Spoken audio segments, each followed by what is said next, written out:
Magandang araw. Ang topic naman natin ngayon ay tungkol sa depreciation. Ano meron sa depreciation? Ang depreciation ay yung pag-decrease ng value ng ating physical properties dahil sa tagal at dahil na rin sa paggamit natin. So ano nga ba yung physical properties? So ito yung mga equipment or mga gamit na pagkakakitaan natin. So dahil nga ginagamit natin sila, possible sila masira o kaya man dahil sa tagal, bumababa ang kanilang performance rating. In time, di ba? Kailangan natin siyang palitan. So para di tayo mabigla sa gastos, kailangan taon-taon or every period, meron tayong kailangan ipunin. So, hindi sakap ng depreciation yung mga properties na habang tumatagal ay lumalaki yung value. Halimbawa nito yung mga antiques, yung mga paintings sa mga kilalang maestro, o kaya man yung mga rare items like stamps or yung coins, lalo-lalo na yung mga land. Kasi habang tumatagal, yung mga values nila ay lumalaki. So sa video na ito, tuturuan ko kayo paano ba mag-compute ng mga depreciation ng isang property. Okay? So bago tayo magpatuloy, kailangan muna natin alamin yung mga definition of terms na ma-encounter natin during our problem solving. Okay? So nandiyan unang-una si FC or yung ating first cost. Yung unang halaga ng ating equipment or ating materials nung ating silang binili. Samantalang si N naman, ayan yung service type of property kung hanggang saan natin sila mapapakinabangan. Okay? Then sa SV or yung ating salvage value, ayan yung halaga ng ating property kapag di na siya mapapakinabangan pa. Okay?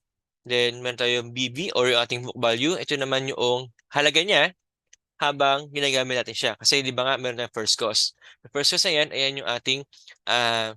ayan yung ating unang halaga nung di ba natin siya nagagamit. Pero habang tumatagal nga, nagde-depreciate yung value niya. So, imbes sa first cost, ang presyo niya at after R years, book value na ang ginagamit natin. Then si D sub N, siya naman yung total depreciation for N years natin. Kumbaga, mula sa first cost, ano yung binaba ng presyo niya para maging salvage value niya. Kaya man tayo yung total depreciation. Okay? Samantala si D sub R, ito naman yung kanyang accumulated depreciation niya after R years. Kumbaga, yung R, ito yung hindi pa sagad o hindi pa niya na ma-maximize yung kanyang service type. Small d sub r natin, ito naman yung depreciation niya on the specified year natin. Kumbaga, sa year 1, ano yung depreciation value niya? Or gano'n siya kalaki nag-depreciate? Or kaya man sa year 2 o kaya man sa year 3. Kumbaga, individual natin tinitingnan yung pagkaka-depreciate niya. Okay? So, makikita sa formula natin, d sub n, saka c, at ang ating salvage value ay pinag-add natin. Okay? Kasi nga, ito yung d sub n natin, ito yung total at depreciation natin, then dinagdag natin yung ating salvage value niya or kanyang halaga sa dulo. Okay? Then equal din siya saan? Equal din siya dun sa accumulated depreciation niya after R years at yung book value niya at specified year din natin na yun. Kumbaga sa year 5, ano yung accumulated value niya at ano yung kanyang pinaka-book value or pinaka-halaga niya sa year 5, i-add mo sa dalawa, babalik din tayo sa ating first cost. Lahat ng method sa ating mag-discuss, ito lahat ay gagamitin natin. Okay? So, umpisa natin sa ating iba't ibang uri ng depreciation. Meron tayong dalawang uri. Meron tayong uniform depreciation, saka meron tayong non-uniform depreciation. Pero sa video na ito, ang didiscuss natin ay yung ating uniform depreciation. So, meron tayong dalawang uri dyan. Meron tayong straight line method at meron tayong sinking fund method. So, ano kaya meron kay uniform depreciation? So, sabi lang dito, sa ating uniform depreciation ay equal lang yung pag-depreciate niya kada taon. Okay? Ano kaya pinagkaiba ng dalawa natin? Straight line siya ng sinking fund. Sinasabi lang dyan, ang pinagkaiba lang ng dalawa ay sa straight line, wala tayong interest dyan involved. Samantalang sa sinking fund method, meron tayo dyan interest na involved. Okay? So, umpisa muna natin kay straight line method. Kung saan, mapapansin nyo, meron tayong triangle dyan. Okay? So, meron tayong malaking triangle, meron tayong maliit na triangle. Sabi natin kanina, si D sub N, siya yung total na depreciation natin. Samantalang si D sub R, siya naman yung cumulated na depreciation at that specified na year natin. Kumbaga, gano'n ba kalaki mula sa first cost natin, gano'n ba kalaki binaba niya mula after our years natin. Okay? So, papasin nyo, nakabuo tayo ng triangle dyan. So, sa straight line method, dahil nga wala tayong involved na interest dyan, pwede natin gawin ay gamitin yung ating similar triangle na concept. Ang ginagawa lang natin dyan ay inire-relation lang natin yung malaking triangle doon sa ating maliit na triangle. Okay? Umpisa muna natin sa maliit na triangle kay D sub R. Makikita nyo na pinaka-height niya, D sub R, ang pinaka-length niya or pinaka-haba naman niya ay si R naman. Okay? Yung malaki natin triangle, meron tayong D sub N, over mo sa may length niya na N natin. So, ayun lang naman si serial method natin. Parang gumagawa lang tayo ng similar triangle. Okay? Yung kanyang depreciation taon-taon, sabi natin kanina, sa uniform depreciation ay pare-parehas lamang sila. Kumbaga, walang D sub 1, D sub R, or kung ano mang or anumang subscript yan. Lahat sila pare-parehas lang na D yan. Kasi nga, equal lang silang lahat kada taon. Okay? So, para ma-relate natin yung depreciation na yan dun sa ating mga malalaking D, gagawin mo lang ay kunin mo lang tong D sub R over R equal mo sa D over 1 natin. Ano yung D over 1? Ito yun. Yung D sub 1 natin. Okay? Bakit sir walang sub 1 to? Kasi nga, sabi ko nga kanina, ay pare-parehas lang sila ng value. So, di mo na kailangan pang lagyan ng subscription. Kasi nga, kahit anong year ka pa yan, as long as ka sa may service life, pare-parehas ang value nila, which is si D lamang natin. Okay? So, D over 1 ka dyan. So, D over 1 kasi nga 1 lang ang pinaka-length niya. Okay? So, makuha mo ngayon yung ating accumulated depreciation after R years na naka-equate siya sa R times mo sa may D natin. Okay? So, ayun lang sa ating straight line method. Kumbaga, wala kang kailangan tandaan na bagong formula dito kasi pwede mo namang i-relate na lamang si similar triangle. Okay? So, summary problem tayo. Ang sinasabi dito na meron daw 110,000 na chemical plant na tatagal ng 6 years. And projected value niya and yung kanyang projected scrap value o yung kanyang salvage value ay nagkakalaga ng 10,000 pesos. Kumbaga, after 6 years, yung 100,000 niya, magiging 10,000 na lang pag binenta niya. Kaso mo, after 3 years ng operasyon, nagkaroon daw ng explosion. So, nagkaroon ng loss. Kumbaga, nasira ang planta, so hindi na sila abot ng 6 years. Okay? So, ang tanong sa atin, magkano daw kailangan na pera ang kailangan niyang erase para lang makabuo ng panibagong planta na nagkakalaga ng 150,000 pesos. Na kung saan, yung kanyang depreciation reserve, sabi ko kanina na kailangan paghandaan ng owner yung pag-depreciate ng kanyang property. Once na hindi na siya magamit, meron tayong panggastos o meron tayong nakahanda na panggastos para makabili na ang ating properties na yon. So dito, ito yung tinutukoy dito, yung depreciation reserve. Okay? Yung depreciation reserve daw niya o yung ipon niya mula sa property na nasunog ay na-maintain niya during its 3 years. Kumbaga, hindi niya nagastos yung depreciation reserve niya. So, magkano lang daw kailangan niyang ipunin para makapag-reach siya ng 150,000 pesos. So, paano gagawin natin dito? Ang kailangan natin gawin ay kunin muna natin yung ating D. So, yung parang formula natin kanina, which is ito, pwede rin natin ito i-apply. So, imbes na D sub R over equals sa R, ang gagawin natin dyan, D sub N equals sa may N natin. And then, hinahanap nga natin annual depreciation, yung R natin o yung ating N, ay i-over natin sa ating D sub R. Gawin natin ay balik tayo sa yung F sub C natin, i-minus natin sa yung ating first cost ay minus natin sa ating salvage value. So, para makuha natin yung D sub N natin, yung kanyang total depreciation. Pag nakuha mo na yun, D sub N natin, i-over mo yan siya sa ating estimated life value, which is si 6 naman natin na yan. Okay, so makuha mo si D mo na 16,667.67. Then next, paano natin ngayon makuha or paano natin makakaipon ngayon ng 150,000 pesos? Natin ngayon makuha ay yung ating T sub 3 na ito. Okay, ang D sub 3 na yan, ayan nga yung pinaka-depreciation reserve natin o yung iniipon niya para meron siyang panggastos sana para sa pagpapagawa ng panibagong power plant after 6 years. Eh kaso nga, di ba, nag-explode. So, wala na siyang pagagamitan nun, kundi kailangan niya na bumili ng panibagong equipment at year 3 natin. Okay, so meron yung D sub 3 dyan. So, D sub 3 mo, equal saan? So, equal yan sa may 3, multiply mo sa D sub N natin. So, bakit kaya ganun? Kasi nga, annual lang yan. So, kailangan mo lang gawin ay multiply mo lang yan sa anong year mo hinahanap siya. Okay, baga, yung sa year 1 mo, meron ka 16,667, plus ka ng 16,667 sa year 2, plus ka ulit ng 16,667 sa year 3 natin. So, times 3 mo nga lang siya para makuha mo yung accumulated value mo after 3 years natin. Okay? So, pag nakuha mo na yan, yung D sub 3 mo, magkano lang kaya ipunin mo para makakatipon ka ng 150,000 pesos. So, kailangan mo didal ng X, which is ito yung hinahanap natin. So, transpose lang tayo, makuha natin si X mo equal sa 100,000 pesos. Kaya yan yung ating pinaka-value dyan. Okay? Next. Problem number 2 naman tayo. So, sabi dito na meron naman daw tayo dito na equipment na nagkakahalaga 6,000 pesos sa merong salvage value na 10,000 pesos. Ang kanyang expected life ay merong 10 years lamang. So, gamit si straight line method, ang kailangan mo lang gawin ay yung depreciation charge during the 6th year. Accumulated depreciation niya for a period of 6 years, then ang kanyang book value at the end of 6th year natin. Okay? So, paano kayo makukuha yan?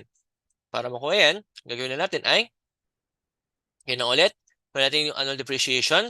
Para makuha yung ating annual depreciation, ang kailangan mo lang gawin ay FC minus SB over sa may N natin. Okay? So, parang ginawa natin kanina. So, lahat yan, kahit sa ang year ka pa, para sa ating D na 5,000 pesos.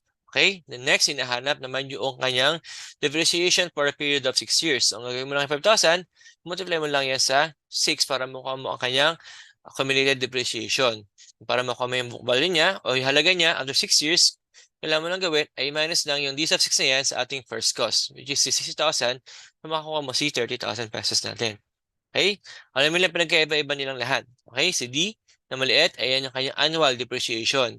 Yung D sub 6 o yung D na malaki, ayan yung kanyang accumulated depreciation. Samantalang book value natin, yung ating BB, ayan naman yung ating current or yung ang kanyang halaga at that specified year natin. Okay?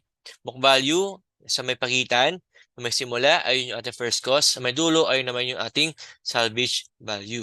So, wag tayo malito. First cost, book value, then salvage value naman sa may dulo. Okay? So, kailangan yung ating book value ay nasa pagitan ng ating 6,000 at ng ating 10,000 pesos. Next, last one. So, meron daw truck na initially ay 56,000 pesos. So, ayan yung ating first cost. Merong resale value o ating salvage value, kung naman iba-ibang tawag dyan. Pero ayun at ayun lang din naman yun. Meron tayong 15,000 pesos dyan. Then, ang kanyang service life or ang kanyang N ay 5 years lamang. So, ang tanong sa atin, ano lang daw yung ating annual depreciation cost? Gamit lang si straight line method natin. Okay? So, madali lang to. Simple lang. Ang alam mo lang gawin ay kunin mo lang si F sub C minus mo sa S sub B over mo sa N, makuha mo sa C annual depreciation natin. So, tumungo naman tayo ngayon sa kung paano siya gagamitin sa calculator. Kasi minsan marami tayong kailangan na compute na book value or kaya ma-depreciation, medyo nakaka-umay siyang ulit-ulit na isosolve natin. At the same time, para di na tayo masyadong magsusulat, pwede natin siya erekta sa calculator na. Okay, so paano siya at gagamitin sa ating calculator? Punta tayo sa mode, then stat, then doon tayo sa may a plus bx or sa ating 2 natin. Okay, so pag nakita mo na yan, kailangan mo lang gawin na input yung ating mga given, like si first cost saka sa ating salvage value natin. At same time, yung kanilang mga year. Okay, so sa ating first cost, nasa year 0 siya. So sa x natin, so yung x natin, ayan yung ating years. Samantalang yung y naman natin, ayan yung ating halaga. Yung ating first cost saka yung ating salvage value. So sa first cost, meron tayong year 0. Then ang kanyang halaga ay nasa 56,000 pesos. Then sa ating salvage value ay nasa year 5. Then equate mo siya sa ating 50,000 pesos yung ating Y naman. Then sabay on tayo. Then pindutin mo si ship ulit. Punta ka sa stat. Punta ka sa may reg. Okay, so nabasa nyo kanina sa may A plus BX, si A siya yung ating Y-intercept, samantalang naman si B siya yung ating slope natin.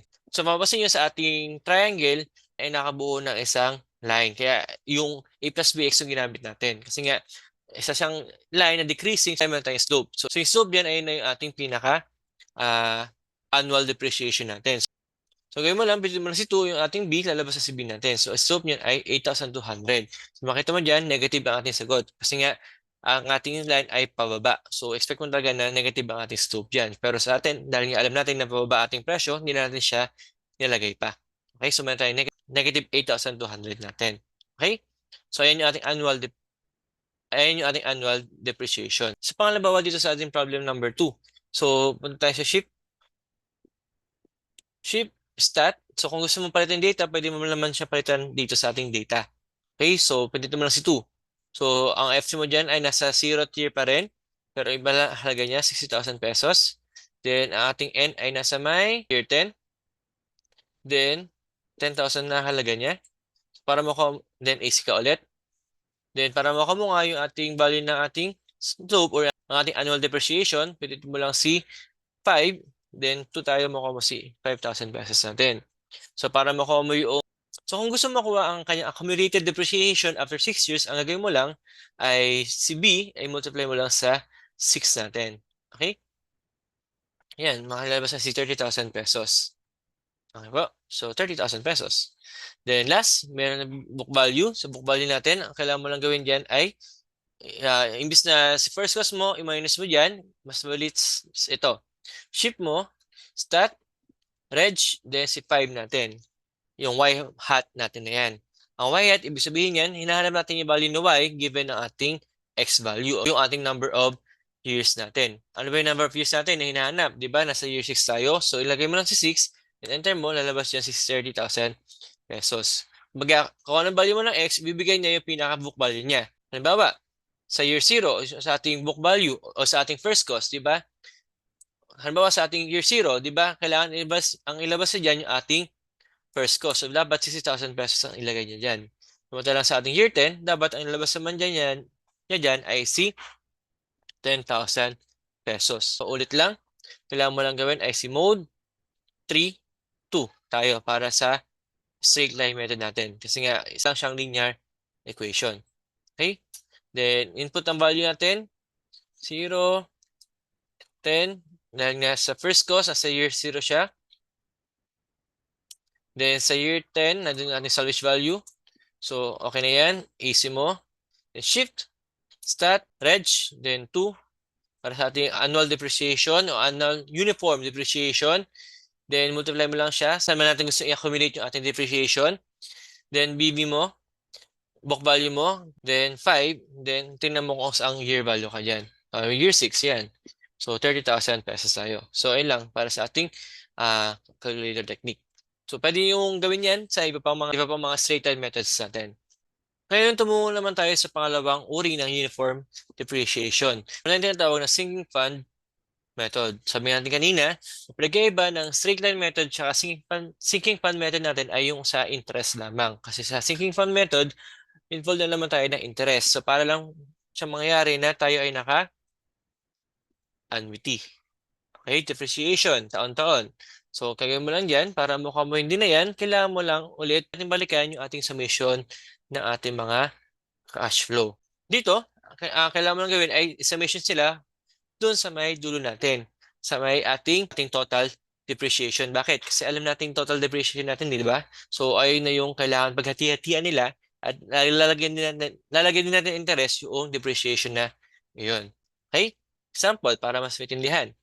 Sample number 4, tulad ng problem kanina, pero this time, tayo ay sinking fund method na. So, binibigay na si interest natin. Madali naman distinguish between straight line method at si sinking fund method. Kasi sa sinking fund method, meron tayong interest na involved dyan. Okay? So, 6% interest. So, gagawin natin, dahil nga kailangan na pera sa year 3, papupuntahin natin lahat sila dyan sa ating year 3. Pero bago yon, kailangan natin muna makuha yung ating annual depreciation.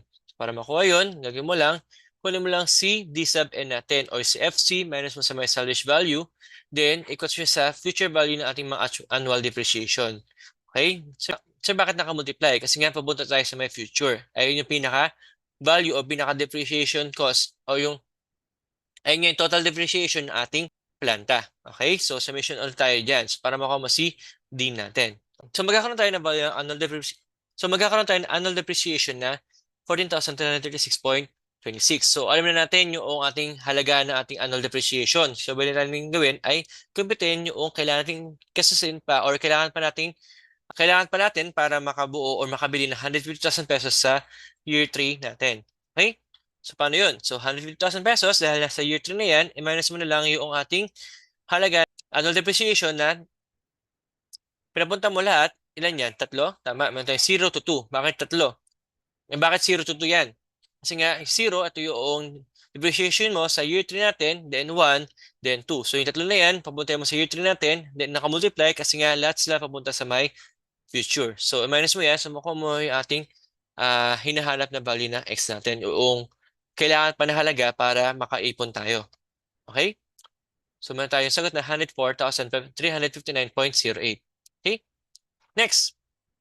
Problem number 5. Same ulit na kanina. Pero ngayon nga, in sinking fund method na tayo. Kaya meron ngayon nakabigay na 10% na interest. Okay? So, tulad ng ginawa natin kanina, ang gawin natin ay papunta natin na sa future yung ating annual depreciation. Para makuha natin annual depreciation, pati na rin yung ating book value at yung accumulated depreciation during our 6th year. Okay? So, FC minus SP ulit tayo. Then, equals sa summation ng D, multiply mo sa 1.10 raised sa X, multiply, kasi nga papunta tayo sa may future. Then 0 to 9, kasi nga sa year 10 mo, meron kang depreciation dyan, then bilang ko ulit ng hanggang 10, so hanggang 9 lamang ito, so 0 to 9 tayo dyan. So makuha natin, hinanap natin na D equals sa may 3,137.27, which is sharing depreciation during our 6th year. Okay? So next naman, yung accumulated depreciation after 6 years. So lahat ng to, nasa may kalawa natin, papuntayin natin sila sa ating 6 years. So meron tayo yung 6 ulit dyan. Nagsimula sa 0, dahil nga meron kang depreciation during 6 year. So hanggang sa 5 natin. Kasi nga, 6 yung total natin na annual depreciation na pinapunta natin sa 6 year natin. So ito yung ating accumulated na depreciation after 6 years natin. Okay? The next, ating book value, gagawin mo lang dyan, si FC natin, i-minus mo lang yung ating accumulated para makuha mo yung ating book value dyan na 35,794.05. Okay? Last one. So, same lang to. Para ulit-ulit lang, kung sanay tayo sa ating summation during our annuity and gradient, madali lang itong sinking fund natin na ito. Kasi nga, para-paras lang yung ating value ng D natin. Okay? So, meron kang machinery cost ng 3,000 pesos na last ng 12 years. Then, meron kang salvage value na 5,000. Meron kang interest na 5%. So magkano lang daw yung halaga ng machine niya after 5 years para mabenta niya. Yun. So, ang hinanap lang dito ay yung ating book value. Okay? So, para makuha ating book value, same lang ulit. Kailangan lang lagi sa sinking fund method ay hanapin yung ating annual depreciation. Ang ginagawa lang, makapunta tayo sa taon na hinahanapan natin. So, for this problem, pupunta tayo lahat sa may 5th year natin. Okay? So, ulit-ulit na ang gagawin natin. Ang gagawin na natin ay sa FC minus mo sa SB equals sa summation ng D, multiply mo sa interest, or 1.05 raised sa X, then from 0, lagi, kasi nga sa hanggang dulo, meron tayong depreciation dyan, hanggang sa may pinakadulo natin. Baga yung N mo, o yung years mo, minus mo lang sa 1 para makuha mo yung pinakadulo natin. So, makuha mo si D na 2,207.14 pesos. Okay? Then, nakuha si D sa 5. So, lahat ng yan. So, 5, papuntahin mo sa may year 5. Kasama na yung depreciation sa mismong 5th year natin. So, 0 to 4 ka dyan. So, ay yung ating isa 5. Then, yung last one ay yung ating book value o yung ating hinahanap. Para makuha yan, sa FC mo, yung ating first cost, minus mo lang sa ating depreciation charge during 5th year. So, makuha mo yung ating book value o yung halaga niya after 5 years para mabenta niya. Okay? So, yun lang para sa ating uniform depreciation. Meron tayong sinking fund and meron tayong straight line method. Tandaan lang natin na sa uniform depreciation, para-parehas yung annual depreciation nila. Okay? So, sa next video, explain naman natin yung ating non-uniform depreciation.